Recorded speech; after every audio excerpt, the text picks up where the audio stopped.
ሃይማኖታዊ ስርዓት የሆነውን ጸሎት መንፈሳዊ ከሆነው እየለየን መንፈሳዊ የሆነ ጸሎት አለ እግዚአብሔር የሚሰማው እግዚአብሔር የሚስቅበት እግዚአብሔር የሚቀበለው ይህን መንፈሳዊው የሆነውን ጸሎት ሃይማኖታዊ ስርዓት ከሚመስለው ጸሎት እየለየን እኛ መንፈሳዊያን ነን ሃይማኖተኛ አይደለንም እስቲ እኔ ሃይማኖተኛ አይደለሁም በሉ መንፈሳዊ ነኝ እኔ በሉ ድገሙ መንፈሳዊ ሰው ነኝ ሃሌሉያ ስለዚህ መንፈሳዊ ሰው ሁሉን ነገር ከመንፈሳዊ ነገር ጋር የሚያስተያይ ነው መንፈሳዊውን ነገር ከመንፈሳዊ ነገር ጋር አስተያይተን ይሌለ መንፈስ በሚያስተምረን ቃል እንዲህ ደግሞ ልክ እንደዛው መንፈሳዊ ሰዎች ስለሆነን መንፈሳዊ የሆነ በእያንዳንዱ ነገር ሪል የሆነ እስቲ አሜን ሪል የሆነ በቃ መንፈሳዊ የሆነ ጸሎት መንፈሳዊውን ጸሎት ተቀባይነት ያለውን ጸሎት ከሃይማኖት ስርዓት እየለየን ኢዚሊ ማንም በሌለበት ብቻን በቤትም ባለበት ሰዓት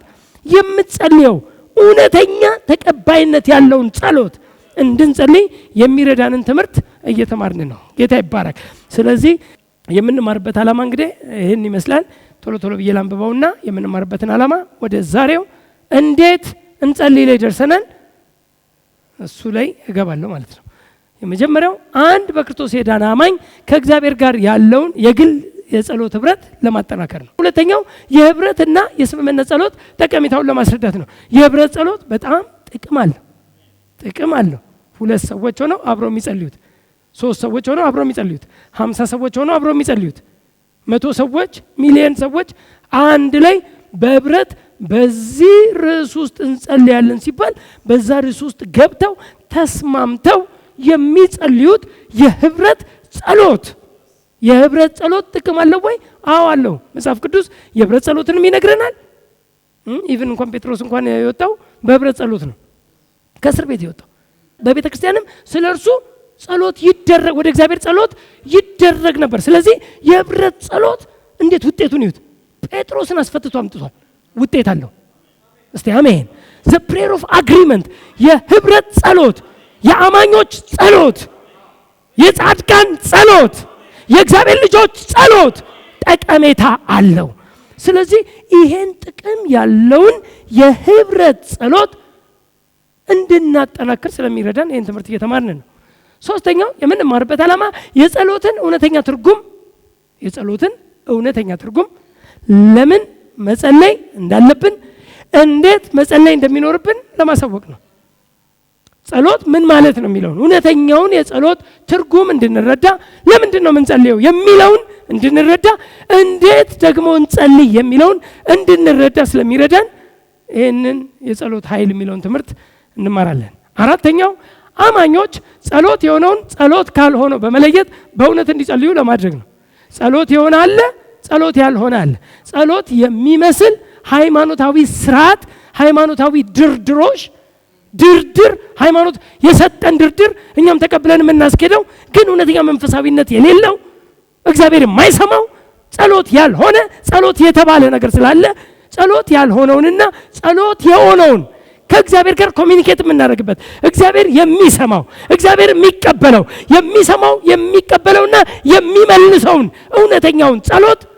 ጸሎት ካልሆነው እንድንለይ ስለሚረዳን ይህን ትምህርት እየተማርናለን አምስተኛው ያለ እውቀት ከሚጸለዩና አካላዊ ድካምን ብቻ ከሚያተርፉ ውጤት አልባ ጸሎቶች ሰውን ለማዳን ነው ምናልባት ከቅድሙ ጋር ጸሎት ያልሆነው ከሚለው ጋር ተያያዥ ነው እና ያለ እውቀት የሚጸለዩ አካላዊ ድካም ብቻ የሚያስተርፉ ግን እርካታ የሌለው ጌታም የማይሰማው ጌታም የማይቀበለው ጌታ እንዲቀበለው የምንፈልግ ግን የአካላዊ ድካም ብቻ አትርፈን ደክመን ወድመን ከዛ በኋላ ግን ምንም ተሰሚነት የሌለው ተቀባይነት የሌለው ጸሎቶችን ውጤት አልባ ወይም ጸሎቶችን ከዚህ ጸሎት ከሚመስሉ ጸሎት ካልሆኑ ነገሮች ሰውን ለማዳን ስለሚረዳ ይህን ትምህርት እንማራለን አሜን የጸሎት ኃይል የሚለውን እየተማርን እንገኛለን ዛሬ ግን እንዴት እንጸልይ ላይ ደርሰናል መነሻ ጥቅሳችንን እንድታዩት ብቻ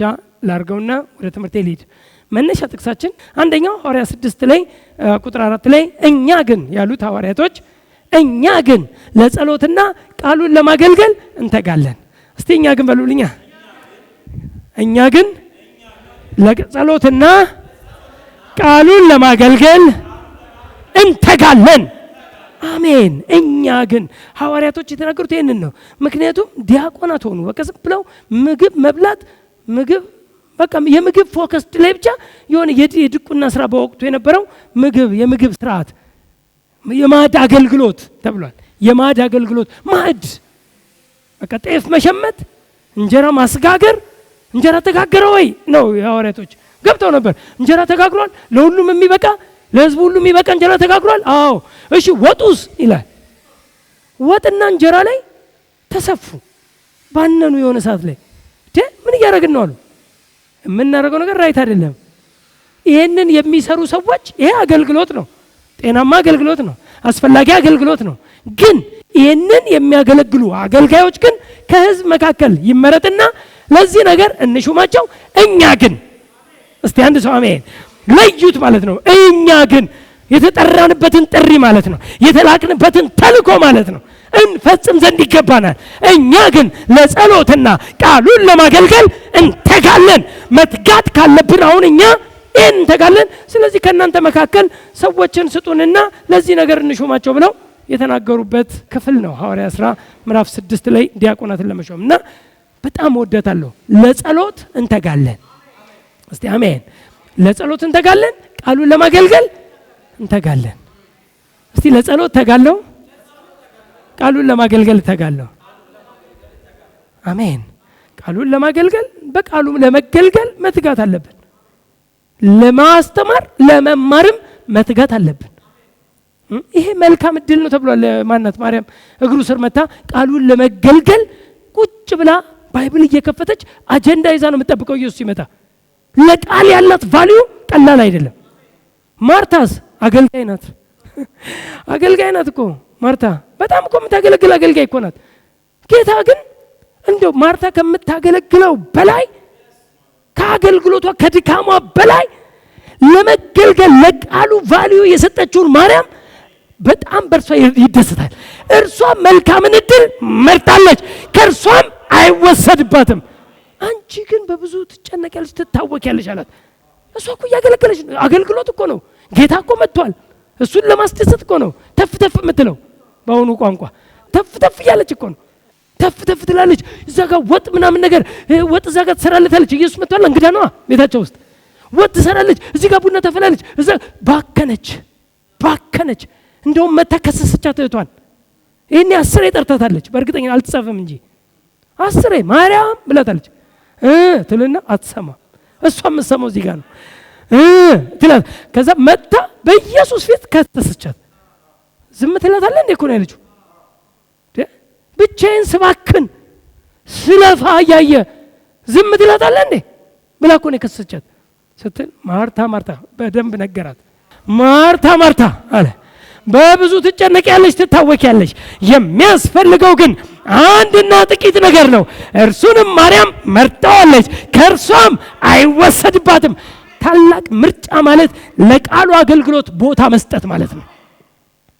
እውነተኛ ምርጫ፣ እውነተኛ ልብ፣ ቃሉን ለመውደድ፣ ቃሉን ለመማር፣ ከቃሉ ለመማር፣ ከቃሉም ለማስተማር፣ ከቃሉም ለማገልገል፣ ለመገልገልና ለማገልገል መትጋት አዋቂነት ነው። እስቲ አሜን። ስለዚህ በጣም ለቃሉ ቫልዩ ስጡ። ሐዋርያቶች ይህም ብለዋል። አንደኛ ዮሐንስ 5:14 በእርሱ ዘንድ ያለን ድፍረት ይህ ነው፣ እንደ ፈቃዱ አንዳች ብንለምን፣ ዛሬ እሱን ነቀዋለሁ፣ እንደ ፈቃዱ አንዳች ብንለምን ይሰማናል። ይሄም ጸሎት ነው። ሶስተኛው ሐዋርያ 12:5 ላይ ነው። ጴጥሮስን በወህኒ ይጠበቅ ነበር፣ ነገር ግን በቤተ ክርስቲያን ስለ ጴጥሮስ ወደ ማን? ወደ ጸሎት ወደ ማን ነው? አዎ ጸሎት ወደ እግዚአብሔር እንጂ ወደ ሰይጣን አይደለም። ጸሎት ወደ እግዚአብሔር እንጂ ወደ ሌላ አይደለም። ወደ ፍጥረታዊ ነገር አይደለም። ይሁን ነገር አይደለም። በጣም ሊመስለን ይችላል። አሁን ልዩነቱ ምናልባት በደንብ አድርጌ ላስተምር እችላለሁ። የእምነት ንግግር፣ የስልጣን ንግግርና ጸሎት ልዩ ናቸው። ልዩ ናቸው። ተራራውን ማዘዝ ማንም ያለው ነገር እንደሚደረግለት ቢያምን በልቡ ሳይጠራጠር ይህን ተራራ ተነቀል ቢል ስልጣን እኮ ነው። አያችሁ፣ ቢያምን አለና ቀጥሎ ደግሞ በስልጣን አለው። የእምነት ቃልን ከስልጣን ንግግር ጋር አገናኘው። የእምነት ጸሎትን ከስልጣን ንግግር ጋር አገናኘው። ደስ የሚል እኮ ነው። ቢያምን ባይጠራጠር ይሄን ተራራ ተነቀል፣ ወደ ባህር ተወርወር ቢል ይሆንለታል። አሁን ይሄ ጸሎት እንለዋለን፣ ግን ጸሎት አይደለም። ይሄ ጸሎት አይደለም። የስልጣን ቃል፣ የስልጣን ንግግር፣ ሁሉም በስልጣኑ ቃል እየደገፈ የሚለው የስልጣን ቃል የሚባላል ማለት ነው። የእምነት ቃል የሚባላል ማለት ነው። ሮሜ 10 ላይ እንደሚናገረው የእምነት ቃል፣ የስልጣን ቃል። የጸሎት አድሬስ እግዚአብሔር ነው። የጸሎት ሰሚ እግዚአብሔር ነው። ጸሎት ወደ ሰይጣን አይደለም። ወደ ሰይጣን ከሆነ የስልጣን ቃል ነው። ከሰው ውስጥ ለማስወጣትም ከሆነ ውጣ በኢየሱስም ካልከው ኮማንድ ነው፣ የስልጣን ቃል ነው፣ ማዘዝ ነው። ያዛል ይወጣሉ ነው ያሉት እንጂ ይጸልያል። ምንድነው ጸሎት ወደ ሰይጣን? ምን ጸሎት እኮ ማለት ወደ እግዚአብሔር ፒቲሽን ነው፣ አቤቱታ ማቅረብ ማለት ነው። ፔቲሽን ይሄ እንደዘር ፒቲሽን ማለት ይሄ እኮ ነው፣ አቤቱታ ለእግዚአብሔር ማቅረብ ሰፕሊኬሽን ነው። ወደ እግዚአብሔር የሚደርስ እንጂ ጸሎት ካንተ አፍ ካንተ ልብ መንጭቶ ባንተ አፍ ወጥቶ እግዚአብሔር ጋር የሚደርስ በእግዚአብሔር ጆሮ የሚገባ ከጻድቃን አፍ የሚወጣ ድምጽ። እስቲ አሜን። እግዚአብሔር ምን የሚለው የሚሰማው እግዚአብሔር የጻድቃንን ጸሎት ይሰማል ይላል። እስቲ አሜን። የጻድቃንን ጸሎት። ስለዚህ ካንተ ልብ መንጭቶ በአፍ ተናግረ እግዚአብሔር የሚሰማው ካስፈለገ እዚህ ጋር መልአክ እኮ ነው የመጣው። ግን መልአኩን የላከው ማን ነው? እግዚአብሔር። ሲጀመር መላእክት የእግዚአብሔር ታዛዦች ተላላኪዎች ናቸው። ከነስማቸው መልአክ ናቸው፣ የሚላኩ ናቸው። ስለዚህ የሚላኩ የሚያገለግሉም ተብሏል። ዕብራውያን 1:14 በቃ የሚላኩ ናቸው፣ የሚያገለግሉ ናቸው። በቃ ስለዚህ መልአኩን እግዚአብሔር ላከ። ከዛስ ጴጥሮስን ከእስር ቤት አስፈታው። የማጸሎት የነሱ ወደ ማን የጸለዩት? ወደ እግዚአብሔር። እስቲ አሜን። ስለዚህ ጸሎት ያልሆነ ድካም የሚያተርፍ ብዙ ተወራጅተን ብዙ ጮህን ድምጻችን ተዘግቶ ግን ውጤት የሌለው የማይሰማ ተቀባይነት የሌለው ወዴት እንደደረሰ የማይታወቅ ድምጽ ማባከን የሚባላል ማለት ነው።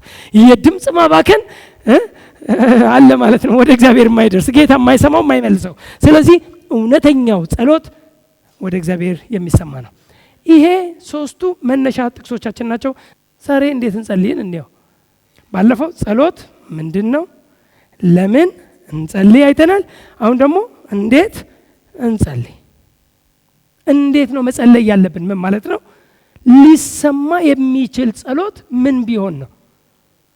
እግዚአብሔር አንዳንድን ጸሎቶች ምንም እንኳን ጻድቃን ብንሆን፣ ምንም እንኳን ልጆቹ ብንሆን፣ አባት ብለን የምንጮህበት የልጅነት መንፈስ ቢሰጠንም፣ ምንም እንኳን ጻድቃን ብንሆንም እንደ ፈቃዱ ያልሆነ ጸሎት ግን እግዚአብሔር እንደማይሰማ በግልጽ መጽሐፍ ቅዱስ አስቀምጧል።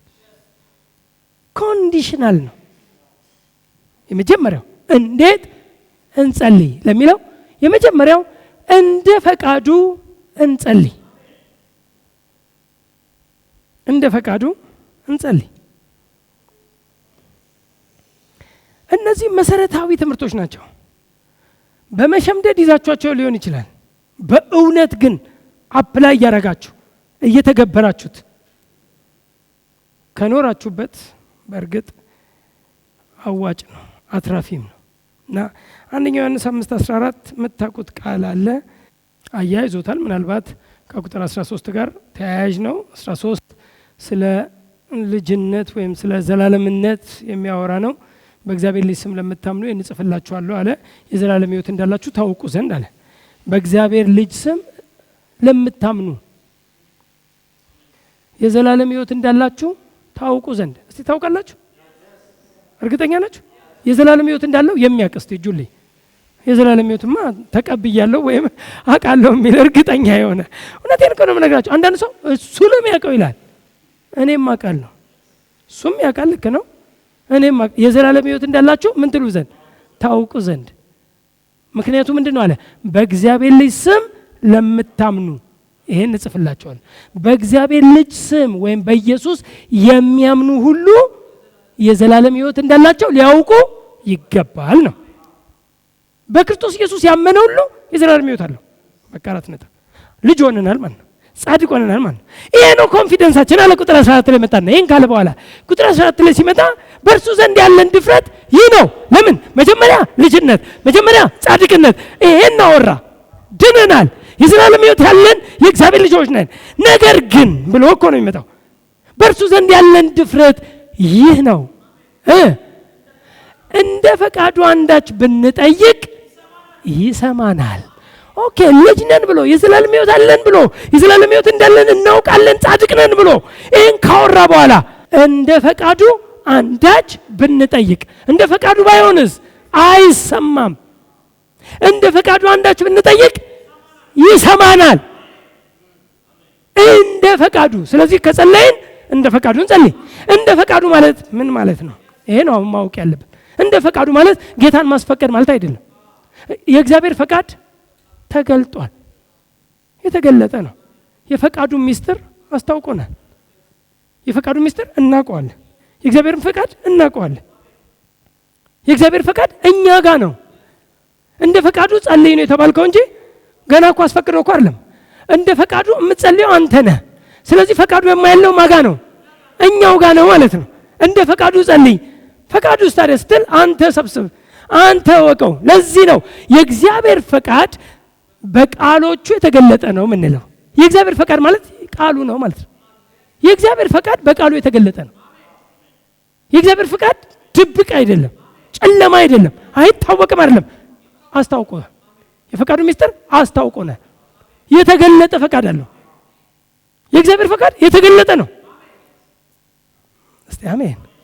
ለዚህ እኮ ነው ዮሐንስ 15:7 ላይ በእኔ ብትኖሩ፣ በአጭር ቋንቋ ጻድቅነት፣ ልጅነት። እስቲ አሜን። ልክ ነው። የጻድቃንን ጸሎት እግዚአብሔር ይሰማል።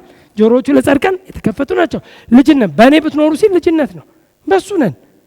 በጌታ ናችሁ፣ በእርሱ ናችሁ። መጀመሪያ በእኔ ብትኖሩ፣ የመጀመሪያው ፓርቲን አስቀመጠ። በእኔ ብትኖሩ ቀጠለና ግን ኮንዲሽናል አደረገው። ቃሎቼም በእናንተ ቢኖሩ፣ ዮሐንስ 15:7 በእኔ ብትኖሩ፣ ቀጥሎስ ቃሎቼም በእናንተ ቢኖሩ የምትወዱትን ጠይቁ፣ የፈለጋችሁትን የምትወዱትን ሁሉ ጠይቁ ይሆንላችሁማል። ከኔ ጋር ናችሁ? ቃሎቼ በእናንተ ቢኖሩ። ቃሎቼ ማለት ባጭር ቋንቋ ፈቃዴ እናንተ ጋር ቢኖር። የእግዚአብሔር ፈቃድ በቃሎቹ የተገለጠ ነው። የእግዚአብሔር ፈቃድ በቃሎቹ እናውቀዋለን፣ የተገለጠ ነው። ቃሎቼ በእናንተ ቢኖሩ እናንተ የምትወዱትን ሁሉ ምን በሉ? ጠይቁ ይሆንላችሁማል። ይሆናል ጸሎት? አዎ። የምንወደውን ሁሉ ብንጠይቅ ይሆናል? አዎ። ግን እንደ ፈቃዱ ቃሎቹ በአንተ ዘንድ ካሉ ከመጸለይ በፊት ቃሎቹ አንተ ጋር መሆናቸውን እርግጠኛ ሁን። ልትጸልይ ስትቀርብ፣ በጸሎት ቦታ ላይ ስትሆን፣ ልትጸልይ ስትፈልግ፣ በአንድ የሆነ ጉዳይ ልትጸልይ ስትፈልግ is it the will of God or not ማለት አለብህ። ይሄ የእግዚአብሔር ፈቃድ ነው? አሁን ልጸልይ ነው፣ የእግዚአብሔር ፈቃድ ነው ይሄ ወይስ አይደለም ብለህ ወቀው። ፈቃዶቹ ቃሎቹ አንተ ጋር ይሆኑ መጀመሪያ። ከዛ አዎ ይሄን እግዚአብሔር ይፈቅዳል። ለምሳሌ ሰው እንዲድን ምልጃ ልታረክ ቢሆን፣ ስለ አንድ ሰው መዳን፣ ስለ አንድ አስቸጋሪ ሰው መለወጥ ልትጸልይለት ስትቀርብ፣ ገና በጸሎት ገና ስትቀርብ አሁን ለዚህ ሰው መጸለይ የእግዚአብሔር ፈቃድ ነው ትላለህ? አዎ ይላል። መልሱ ራሱ አለ። ምክንያቱም ለብዙዎች ለሌሎች አንዱ ስለሌላው የሚቆመው የምልጃ ጸሎት የሚባል አለን ማለት ነው። ስለዚህ ስለ አንዱ ስለ አንዱ የሚቆመው የሚጸልየው የሚያሳስበው፣ እናንተ እግዚአብሔር የምታሳስበው ያደር የሚለው ልናሳስብ፣ ለእግዚአብሔር ልንነግረው። ልክ ዘገስቶን አሁን ስለዚህ ሰው መጸለይ እግዚአብሔር ይፈቅዳል ስትል፣ አዎ አሁን እንደ ፈቃዱ ነው የምጸልየው፣ ተቀባይነት ታገኛለህ። እስቲ አሜን። እስቲ ለቤተሰቦቻችሁ ትጸልያላችሁ? እውነቴን እኮ ነው የምነግርሽ። ላልዳኑ ዘመዶቻችሁ፣ ላልዳኑ ወንድሞች እህቶቻችሁ ትጸልያላችሁ? ይሄን ብትጸልዩ እግዚአብሔር ይፈቅዳል እንዲድኑ። ስለ እነሱ መማለድ የእግዚአብሔር ፈቃድ ነው ወይ? አዎ የእግዚአብሔር ፈቃድ ነው። ቤተሰቦቼ እንዲድኑ እኔ ያለው እመን፣ አንተና ቤተሰቦችም ትድናላችሁ። አንተ ካለ በአንተ ምክንያት ይድናሉ ነው እንጂ አንተ ስለ ዳንክ እነሱ ይድናሉ ማለት አይደለም። በአንተ ምክንያት አንተ ስትጸልይ የሚሰማ ጆሮ ስላለ እስቲ አሜን። እኔ አንድ ጻድቅ ከቤታችን ውስጥ ከቤተሰባችን ውስጥ እኔ አንድ ጻድቅ ተገኘው። በክርስቶስ ያመንኩ መንፈስ ቅዱስን የተቀበልኩ አባብል የምሰማ የእግዚአብሔር ልጅ የሆንኩ አንድ ሰው ከሺህ ቤተሰቦቼ መካከል እኔ ተገኝቻለሁ። አሁን እምሰማ ነኝ። እግዚአብሔር እኔን ይሰማል። እግዚአብሔር ሰማ ማለት መልስ አለው፣ ይመልሳል። ስለዚህ እኔ አለው እኔ በቦታዬ እሆናለሁ። ስለ ሁሉ ጸልያለሁ። ስለ ቤተሰቦቼ፣ ስላልዳኑት፣ ስለ ራሴ፣ ስለ አገር፣ ስለምፈልገው ነገር ሁሉ እንድጸልይ እኔ አለው። እኔ ካለው በቂ ነው። ለአገሬ በቂ አገር ስጠኝ እያለ የሚጠይቅ አገሩን ስኮትላንድን ስጠኝ የሚል አሁን ይሄ እግዚአብሔር ፈቃድ ስኮትላንድ እኮ ነው። ቤተሰቡን እኮ አይደለም። ቤተሰቤን ልማርክ እህቴን፣ ወንድሜን፣ አክስቴን ምናምን እኮ አይደለም ወሬው። ስኮትላንድን ስጠኝ ብሎ የሚጸልይ አንድ ሰው አለ ወይ? ግደለኝ በአጭር ቋንቋ ምን ላይ ቆመ ነው ብትለው መዝሙር 2:8 ላይ ቆሟል። ለምነኝ አሕዛብን ለርስት የምድርን ዳርቻ ለግዛት እሰጣለሁ። እቺ ጥቅስ ላይ ቆሞ ነው። ሁሉ ቢሰምጥ እሱ ይሳንፈፋል። አይሰምጥም። ቃል ላይ ከቆምክ ብራዘር፣ በየትኛውም ሲቹዌሽን በየትኛውም ሁኔታ አንድ የሆነ ስታንድ ካለ፣ አንድ የሆነ የጸናበት እውነት ካለ ፈቃዱን አውቃል ማለት ነው። የእግዚአብሔርን ፈቃድ አውቃል። ትልቁ ችግር ብዙ ሰው ያልዳነው እውነተኛ ማላጆች፣ እውነተኛ በእነዛ ሰዎችና መካከል የሚሆን መካከለኛ በመጥፋቱ ነው። ስለ እነሱ የሚተጋ ስለ እነሱ የሚጸልይ እኔ እኮ አናውቀውም። እኔ አሁን ድኛለሁ። የሆነ እንዴት ዳንክ የሆነ እንትን ብጠየቅ እንዴት ዳንክ እንደዚህ የሆነ መዝሙር ሰማው። ከዛ በኋላ የሆነ በዓል ቀን ሄድኩኝ የሆነ ቸርች። ከዛ ጌታን ተቀበልኩ መጣሁ። ለእኔ ሲምፕል ነው። ለምን እማውቀው ይሄንን ነው። ከእኔ በስተጀርባ ግን ይሄን ስለ እኔ የተጋ የጸለየ ሰው ይኖራል። ሪል ነው የምነግራችሁ። ስለ እኔ የሚተጋ ስለ እኔ አንድ ቀንም ቢሆን እግዚአብሔርን የጠየቀው ሳምበዲ ይኖራል ማለት ነው። ስለዚህ የእኔ መዳን ደግሞ ለሌሎች ብዙ ሰዎች ደግሞ ትርፍ ነው። አንቺ ከዳንሽ በቃ ጌታ አንተ ከዳንክ አንተ የእርሱ ልጅ ከሆንክ አንድ የሚሰማው አለው ማለት ነው። እግዚአብሔርን አሁን እኮ ባለመጸለያችን ነው እኮ የምንሰማም ስለማይመስለን ጸሎት አንጸልይም። ወይም ጸሎት የሃይማኖት ስራ ስለሆነብን ውጤት ያለውም ስለማይመስለን ኃይል ያለውም ስለማይመስለን አንጸልይም እንጂ ብንጸልይ እንዴ ሁላችን እኔን ጨምሮ እኮ ነው ማለት ኖሌጁ አለን፣ ግን አልጸልይኩም። ካሁን በኋላ ግን እጀምራለሁ። ለምን? ውጤት አለው። ማሳሰብ አለብን፣ መንገር አለብን ለአባታችን ስለሱ መዳን። ለምን ሲኦል ይገባል? ለምን ሲኦል ትገባለች? ለምን ሲኦል ይገባሉ? ለምን ወደዛ ይሄዳሉ? እኔ እያለሁ ጌታ እኮ እሱ አለልኝ ነው እኮ የሚለው። ስለ እነዚህ ፋሚሊ እሱ አለልኝ፣ ስለ አገር እሱ አለልኝ። ለአገር አንድ ሰው ለአገር እንኳን ለቤተሰብ ለአገር የሚቆም እኮ አለ። ለመሪዎቻችን እኮ እኛ እያለን ክፉ መሪ ወይም ክፉ አመራር በተለያየ ፖዚሽን ላይ የተቀመጡ የክፉ አመራር ሰዎች ሊኖሩ ይችላሉ። ግን ዱለት ከሚለው ጋር ዱለት እንላለን። ችግራችን ክፉዎች ናቸው፣ እዚህ እንትን ቦታ ላይ እዚህ ቦታ ላይ የተቀመጡ ክፉዎች ናቸው፣ ሌቦች ናቸው፣ ወንበር ልክ ነው አብረን እኛም እንላለን ወንበዴዎች፣ ክፉዎች። አንድ ቀን ግን ስለ እነሱ ምልጃ አድርገን አናውቅም፣ ማልደን አናውቅም። ስለ እነዛ ሰዎች ስለ ሰዓቱ በተለይ በሌላ በርኩስ መንፈስ በሚመሩ ሰዎችን የሚያስለቅሱ በእግዚአብሔር መንፈስ ስለማይመሩ በተለያየ ፖዚሽን ላይ ስለተቀመጡ ሰዎች ማልደናል ወይ? ጸልየናል ወይ? ስለ እነሱ ተግተናል ወይ? እንዲለወጡ። እነሱ እኮ ቢለወጡ እነሱ ደግሞ ለለውጥ ምክንያት ይሆናሉ። አንድ ሰው እኮ ቢለወጥ ስለ እነሱ እንተጋለን ወይ? ፈቃዱ የእግዚአብሔር ፈቃድ አይደለም ወይ ስለ እነሱ መጸለይ? የእግዚአብሔር ፈቃድ እኮ ነው። እንደ ፈቃዱ አንዳች ብንጠይቅ ይሰማናል። እስቲ ይሰማኛል በሉ እስቲ። የእግዚአብሔር ፈቃድ ነው ወይ? ለትዳር መጸለይ የእግዚአብሔር ፈቃድ ነው ወይ? እግዚአብሔር ሚስቴ አጠገቤ ሆና ከሆነ ባሌ አጠገቤ ሆኖ እየተሸወርኩ እንዳልሆን ዝም ብዬ ራሴን ዝግትግት አድርጌ እውነተኛውን ትዳር ሴት ሁሉ ሚስት አይደለችም፣ ወንድ ሁሉ ባል አይደለም። የምታሳርፍ ባልን የሚያሳርፍ እውነተኛ ያንተ አካል የሆነውን ያንቺ አካል የሆነውን ፈልጎ ሪል ይሄ እግዚአብሔር ፈቃድ ነው። አዎ አይኔ እንዲያበራው፣ የማይሆን ሰው ላይ እንዳልለጠፍ፣ የማይሆን ሰው ላይ እንዳልሆን፣ እንዳልጎዳ። እግዚአብሔር እኮ ያንቺን ያንተን ጉዳት እኮ አይፈልግም። እንዳትጎዱ እውነተኛ ሚስትን እንድታያት፣ እውነተኛ ባልሽን እንድታዩ፣ እሱን ፋይንድ እንድታረጊ፣ እሱን እንድትወስጂ፣ አንቺ ደስ ብሎሽ እንድትኖሪ፣ አንተ ደስ ብሎ እንድትኖር እግዚአብሔር ስለሚፈልግ ይሄ እግዚአብሔር ፈቃድ ነው። ስለዚህ ፈቃዱ በአንተ ዘንድ ይሁን። በየትኛውም ጉዳይ ነው ማውራው። ለሀገር ልማት መጸለይ፣ ለሀገር መነሳት። በቃ መጽሐፍ ቅዱስ እኮ ያልጻፈው የለም። ለሀገሪቱ ጥቅም እርሻን የሚወድ ንጉሥ መኖር ነው እኮ አለ። እርሻን የሚወድ እኮ ያስፈልግ። ለምን? መጀመሪያ እኮ ረሃብን ነው ማስታገስ ያለበት መንግስት። እርሻን እኮ መውደድ አለበት። አገሪቷ ውስጥ በለጸግ እናንተ ትበለጽጋላችሁ ይላል። እውነት እኮ ነው። ለእስራኤል ጸልዩ ይላል። ይህ ብዙ እኮ አለን እኮ ስክሪፕቸር ታወጣና በዛ ጉዳይ ላይ ለሀገር፣ ለቤተሰብ፣ ለራስ እስቲ አሜን። ለራስ መጸለይ እግዚአብሔር ይፈልግ። አዎ ምንም የምትወደውን ጠይቅ፣ ግን የምትጠይቀው ነገር ለጥፋትህ እንዳይሆን ለልማትህ እንዲሆን። ስለዚህ የእርሱን ፈቃድ መጀመሪያ ወቅ። ፈቃዱ ከሆነ የእርሱን ፈቃድ ካወቅ፣ አሁን እኔ ብዙ ጊዜ እላለሁ አሁን 10 ቢሊዮን ስጠኝ ቢል አንድ ሰው ጥሩ ነው፣ እምነቱ ጥሩ ነው። 10 ቢሊዮን ተሰጥቶት ግን በንጋቱ አለ ወይ ቸርች? 10 ቢሊዮን ዛሬ ቢደፋበት ወይም ከ3 ሰዓት በፊት 10 ቢሊዮን ተደፍቶበት አሁን ቁጭ ብሎ የሚማር ካለ እሱ ጀግና ነው። ማውራሱ ነው። ገብቶቻል? ልክ 10 ቢሊዮኑ እንደ ጎርፍ ከሆነበት አደጋ ነው፣ ዲዛስተር ከሆነበት እሱን ይዞ የሚጠፋ ይዞ የሚሄድ እግዚአብሔር እኛን የማሳጣት ፕሮግራም የለውም። ግን አንተን ከሚያጣ አንተን ቢያሳጣ ይሻለዋል። አይፈልገውም፣ ፍላጎቱም አይደለም። ግን አንተን ነው መጀመሪያ የሚፈልገው።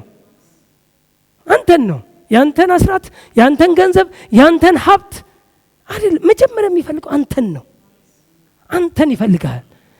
ደም የፈሰሰልህ ለአንተ ነው፣ ለዕቃ ለንብረት ለቁሻንቁሽ አይደለም። አሁን ታይቶ በኋላ ለሚጠፋ ዛሬ አዲስ ነገ ለሚያረጅ አይደለም። ኖ አንተን ነው የሚፈልገው። ፈርስት አንተን ይፈልጋል።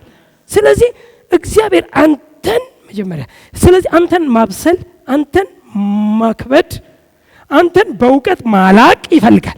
ልክ ስትልቅ የሚመጣ ሀብት ሁሉ ይከተለኛል ማለት ስትጀምር እውቀት ይሄ ነው።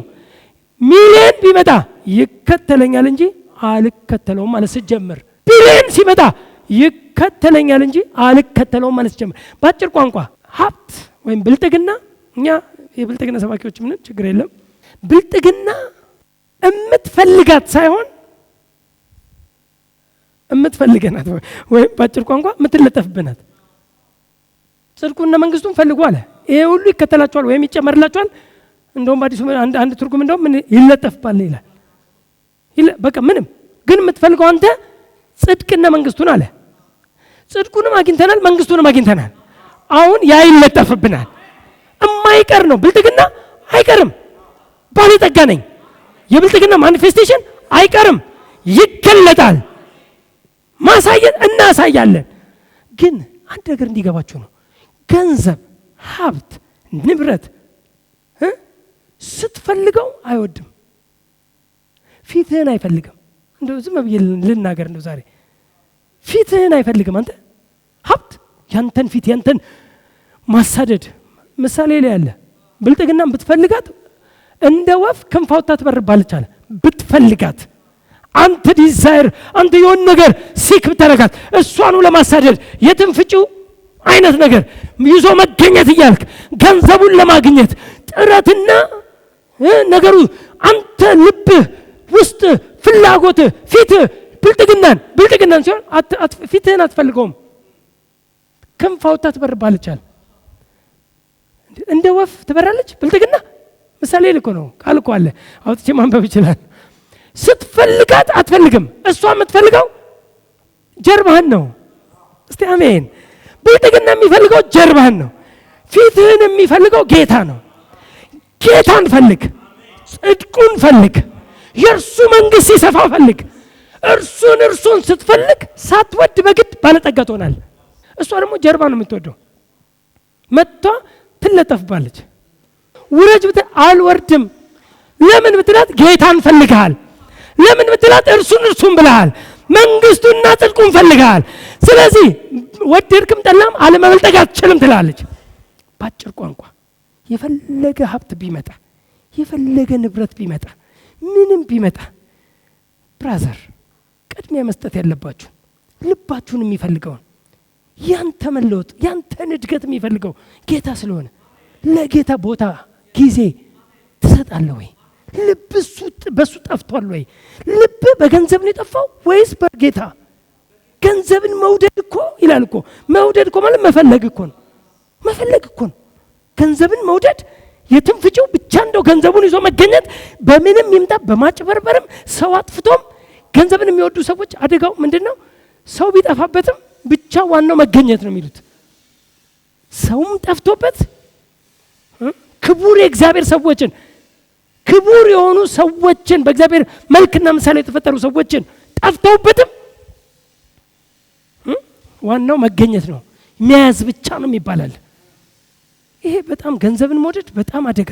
ብራዘር ልብን ሁሉ ጊዜ ቼክ አርጋት። ምንድነው? ላቭ ኦፍ ማኒ ነው። ላቭ ኦፍ ማኒ ገንዘብን ለማግኘት የሚጥሩ ገንዘብ ብቻ ይገኝ እንጂ ካሉ ራሳቸውን ባጭሩ ለራሳቸውን ቫልዩ የላቸውም። በተለይ ሴቶች ገንዘብ የሚሉ ሴቶች በቃ የማንም መጫወቻ ነው የሚሆኑት። ብቻ ገንዘቡን ብቻ ስጠኝ ነው የሚሉት። የማንም መጫወቻ ነው የሚሆኑት። ገንዘብ ከተገኘ ማንም ወደ ፈለገ የሚወስዳት ገንዘብ የምትወድ ሴት ከሆነች ብቻ ገንዘቡ ይገኝ ከሆነ ማንም የማታውቀው ዛሬ ያየችው ቦርጫም ይዞት ይሄዳል ማለት ነው። አይተው ማታቅ ምን ማስበው ማታቅ ይዞት ሊሄድ ይችላል። ለምን? ዋናው ገንዘብ ይዞ መገኘት ነው ትላለች። ከዛስ ሰውየው አይደለም ይዞት የሚሄደው ዲመንም ይዞት ነው የሚሄደው። እውነቴን እኮ ነው። በጣም ነው የሚያሳዝኑት። ሰውየው ብቻ አይደለም ሰይጣንም ይዞት በዛው ይጠፋል። ለምን? ዲዛይር ነው ገንዘብ። ለገንዘብና ለእግዚአብሔር ልትገዙ አትችሉ ማለት እኩል ጌቶች ናቸው አለ። ገንዘብና እግዚአብሔር እኩል ጌታ እንዴ! በጣም እኮ የሚገርም ማቴዎስ 6:24 እንዴ! አንድ ሰው ለሁለት ጌቶች መገዛት አይችልም እኮ ብሎ ነው። ለሁለት ጌቶች አለና ለገንዘብና ለእግዚአብሔር ልትገዙ አትችሉም ነው ያለው።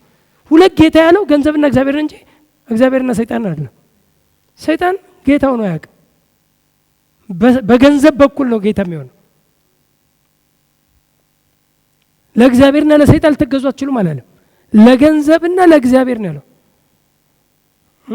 ስለዚህ ገንዘብን የሚወድ ሰው አንዱን ይወዳል አንዱን ይጠላል አለ።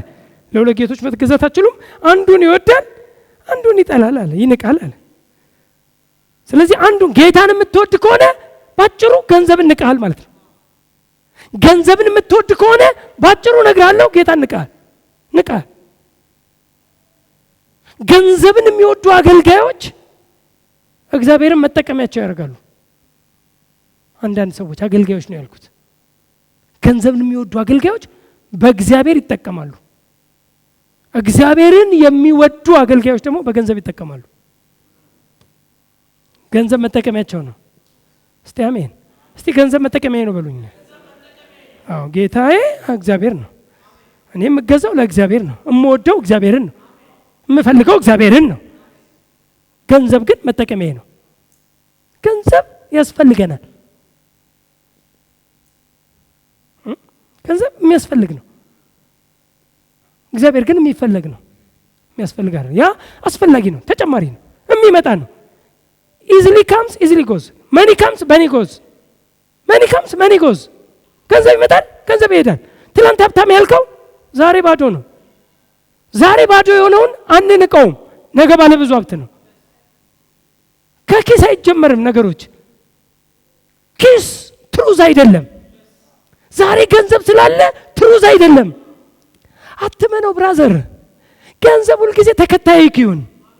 ያስፈልገኛል፣ አዎ ሁሌ ለጌታ የምትነግረው ገንዘብ ያስፈልገኛል፣ አንተን ግን እፈልጋለሁ፣ ካንተ ጋር ግን እጣበቃለሁ። አንተ የምትነግረኝን አንተ የምትመራኝን በአንተ መሬት ምን አደርጋለሁ? እጓዛለሁ። አንተ በምትመራኝ አመራር እሄዳለሁ። ቃልን እሰማለሁ። ቃሉን መስማት ማለት የቃሉን ባለቤት መታዘዝ መውደድ ማለት ነው። እግዚአብሔርን የምንወድ ከሆነ ቃሎቹን እንወዳለን። እግዚአብሔርን የምንፈራ ከሆነ ቃሎቹን እንፈራለን። እግዚአብሔርን የምናከብር ከሆነ ለቃሎቹ ክብር አለ። እግዚአብሔር አንተን ጋይድ የሚያደርገው አንዱ በቃሉ ነው፣ ሌላኛው በመንፈሱ ነው ባንተ ውስጥ ማስቀመጠው። ስለዚህ ልባችሁን ይዞ ሎስት ማለት ካለበት ጌታ ያርክ። እስቲ አሜን። ዛሬ 10 ቢሊዮን ብር ከ3 ሰዓት በፊት ተሰጥቶ ዛሬ በዚች ወንበር አሁን በተቀመጥክባት ወንበር ላይ ተቀምጠ ከሆነ ጌታ አንተን ያከብራል። 10 ቢሊዮን ብር ሰጥቸው አሁንም ቃል ለመስማት ይሄዳል። ገንዘብ አይመራውም፣ ገንዘብ አይዘውም። በገንዘቡ ሊዝናና ስላጣና እንደመጣ ነው። በጣም እኮ ነው የሚገርመው። አሁን 10 ቢሊዮን ብር ቢሰጠን ለመዝናናት እንጠፋለን ወይስ ጌታ ጋር ነን? ሁልጊዜ እዛው። እስቲ አሜን። እኔ በዚህ ጉዳይ ላይ ፋራ ነኝ። ምንም ይኸውልህ ብዙ የመጽሐፍ ቅዱስ ማስረጃዎች ማምጣት እችላለሁ። ብዙ ጠፍቶ እንዳይመስልህ፣ እውነቱ በልጦብን ነው። ጌታ በልጦብን ነው። በጌታ አስተካክሉ። ገንዘብ አይያዛችሁ፣ ገንዘብ አይምራችሁ። ከፊታችሁ አታርጉት። እሱ የሚፈልገውን አታርጉ። እሱን የምትወዱ አትሁኑ። ገንዘብን የምትወዱ ከዛ የምትወደውን ለምትወደው እኮ የሚልህን ነው የምታደርገው። የሚልህን እኮ ነው የምትወደው። አንዳንድ ባል ሚስቱን በጣም ስለሚወዳት ሚስቱ የምትለውን ነው የሚያደርገው። ሚስቱ እንደዚህ እንለውጥ ስትለው ይለውጣል፣ እጥረት ከሌለ። እንደዚህ እናርግ ስትለው ያደርጋል። መኪና ለውጥልኝ ስትለው ይለውጥላታል። ይሄ ቤት ደበረኝ ስትለው ሌላ ቤት ይገዛል። ስለሚወዳት እንትን እንኳን አያረጋትም፣ አይከለክላትም። ስለሚወዳት በቃ እሷን አንቺ ደስ ይበልሽ እንጂ ነው የሚለው። ብራዘር ገንዘብን ከወደድክ እንደዛ ነው። እሱ የሚልህን ነው የምታደርገው። እሱ ጌታ ነው። እሱ የሚልህን ነው የምታደርገው። ዛሬ ስትጨፍር ደር ሲል ስትጨፍር ታድራለህ። ሰይጣን ሲጨፍርብህ ታድራለህ።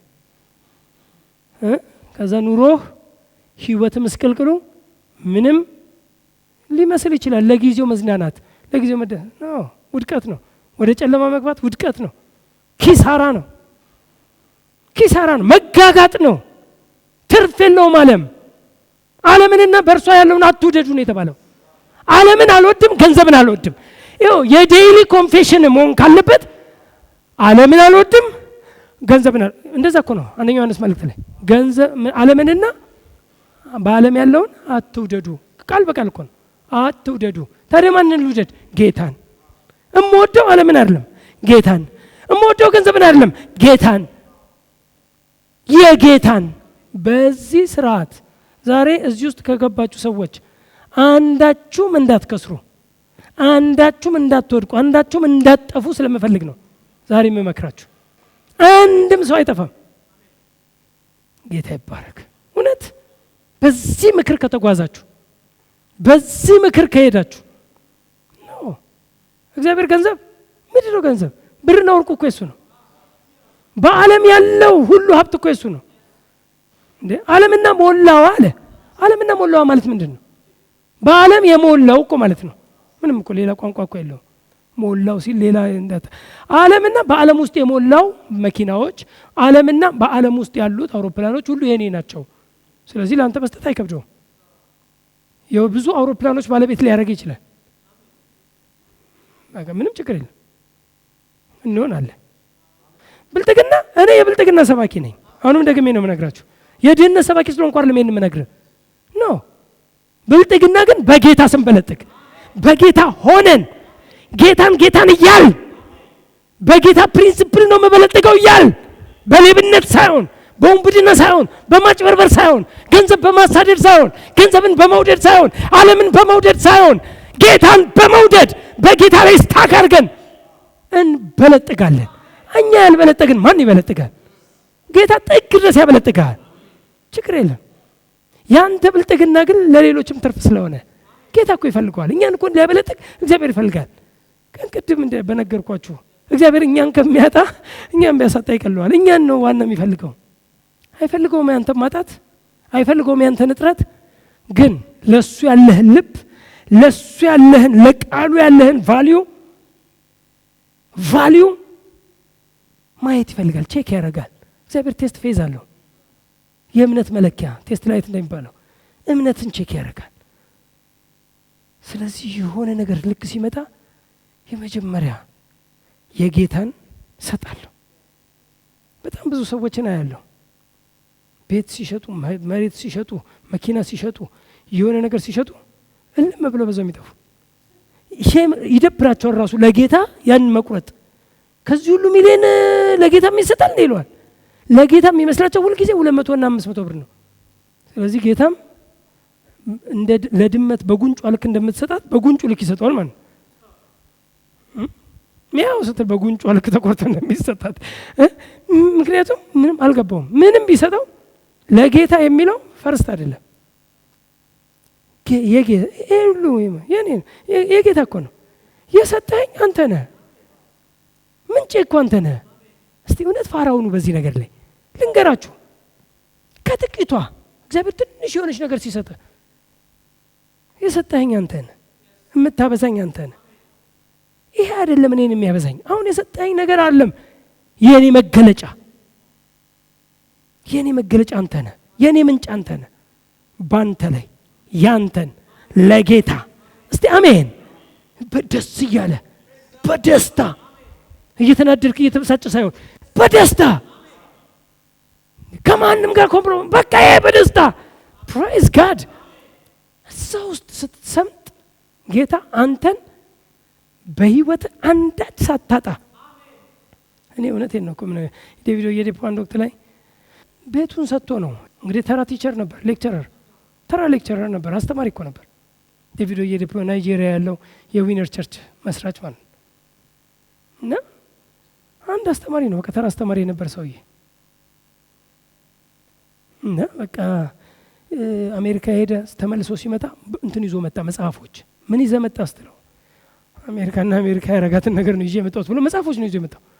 እና የግሎሪያ ኮፕላንድ የኬኔት ኮፕላንድ ባለቤትን የጻፈችውን መጽሐፍ ነው አንብቦ ለፕሮስፔሪቲ አንዱና ዋነኛው መስጠት ነው የሚል አንድ መጽሐፍ አለት።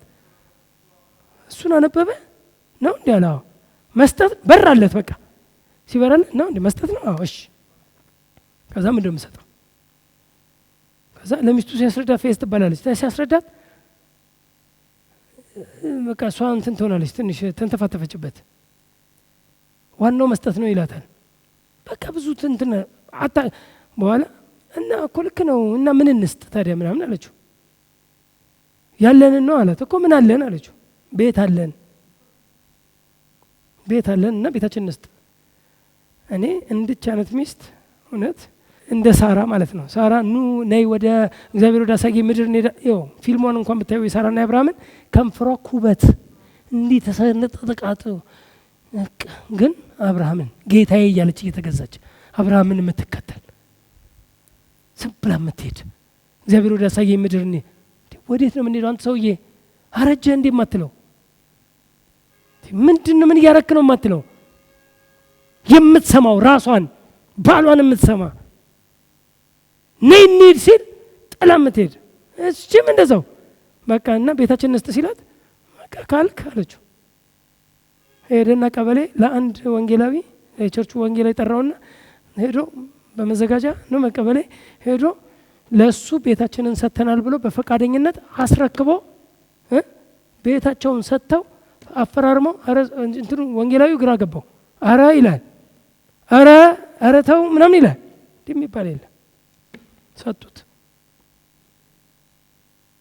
ሰጡትና ወጥተው ቤት ተከራይተው ማታ ተኝተው ጌታ መጣ ነው የሚሉት።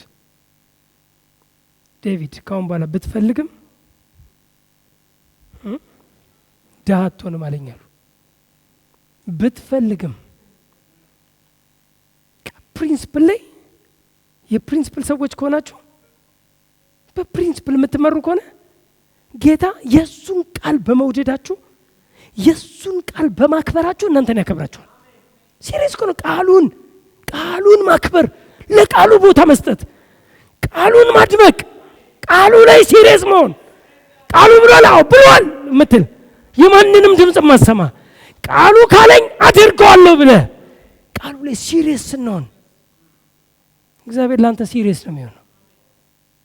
እውነቴን ነው የምነግራችሁ። ስለዚህ በየትኛውም ነገር ወደ ፕሪንሲፕል ወደ ፈቃዱ የእግዚአብሔርን ፈቃዱ ምንድነው?